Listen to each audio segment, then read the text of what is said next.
2. Challenging the Master's authority. On Sunday, the triumphal entry into Jerusalem so overawed the Jewish leaders that they refrained from placing Jesus under arrest.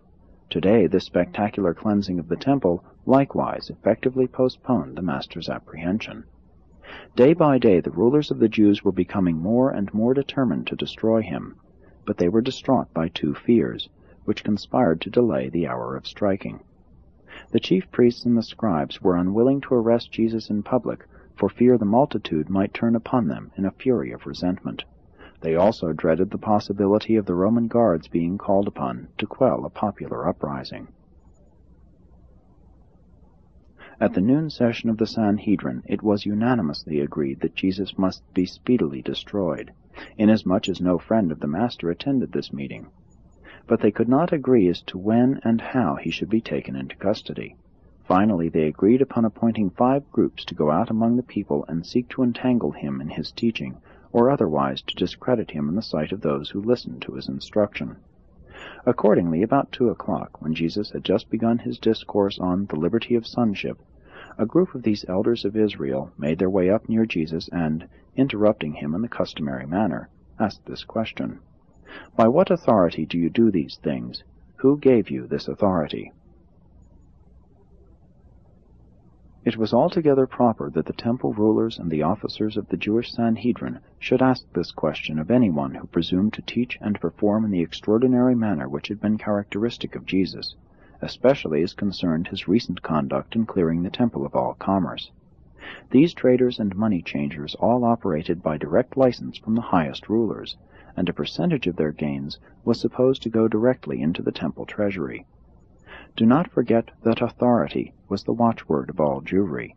The prophets were always stirring up trouble because they so boldly presumed to teach without authority, without having been duly instructed in the rabbinic academies and subsequently regularly ordained by the Sanhedrin. Lack of this authority in pretentious public teaching was looked upon as indicating either ignorant presumption or open rebellion. At this time only the Sanhedrin could ordain an elder or teacher, and such a ceremony had to take place in the presence of at least 3 persons who had previously been so ordained. Such an ordination conferred the title of rabbi upon the teacher, and also qualified him to act as a judge, binding and loosing such matters as might be brought to him for adjudication. The rulers of the temple came before Jesus at this afternoon hour, challenging not only his teaching, but his acts. Jesus well knew that these very men had long publicly taught that his authority for teaching was satanic, and that all his mighty works had been wrought by the power of the prince of devils. Therefore did the Master begin his answer to their question by asking them a counter-question. Said Jesus, "I would also like to ask you one question which, if you will answer me, I likewise will tell you by what authority I do these works. The baptism of John, whence was it? Did John get his authority from heaven or from men?" And when his questioners heard this, they withdrew to one side to take counsel among themselves as to what answer they might give. They had thought to embarrass Jesus before the multitude, but now they found themselves much confused before all who were assembled at that time in the temple court. And their discomfiture was all the more apparent when they returned to Jesus, saying, "Concerning the baptism of John, we cannot answer. We do not know." And they so answered the Master, because they had reasoned among themselves, "If we shall say from heaven, then will he say, Why did you not believe him? And perchance will add that he received his authority from John. And if we shall say from men, then might the multitude turn upon us, for most of them hold that John was a prophet." And so they were compelled to come before Jesus and the people, confessing that they, the religious teachers and leaders of Israel, could not, or would not, express an opinion about John's mission. And when they had spoken, Jesus, looking down upon them, said, "Neither will I tell you by what authority I do these things." Jesus never intended to appeal to John for his authority. John had never been ordained by the Sanhedrin. Jesus' authority was in himself and in his Father's eternal supremacy.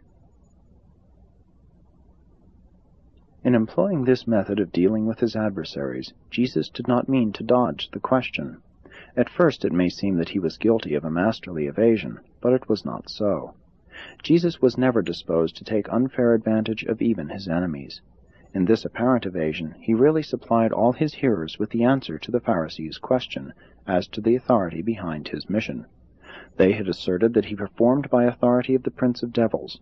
Jesus had repeatedly asserted that all his teaching and works were by the power and authority of his Father in heaven. This the Jewish leaders refused to accept, and were seeking to corner him into admitting that he was an irregular teacher since he had never been sanctioned by the Sanhedrin. In answering them as he did, while not claiming authority from John, he so satisfied the people with the inference that the effort of his enemies to ensnare him was effectively turned upon themselves, and was much to their discredit in the eyes of all present. And it was this genius of the Master for dealing with his adversaries that made them so afraid of him. They attempted no more questions that day. They retired to take further counsel among themselves. But the people were not slow to discern the dishonesty and insincerity in these questions asked by the Jewish rulers. Even the common folk could not fail to distinguish between the moral majesty of the Master and the designing hypocrisy of his enemies. But the cleansing of the temple had brought the Sadducees over to the side of the Pharisees in perfecting the plan to destroy Jesus, and the Sadducees now represented a majority of the Sanhedrin.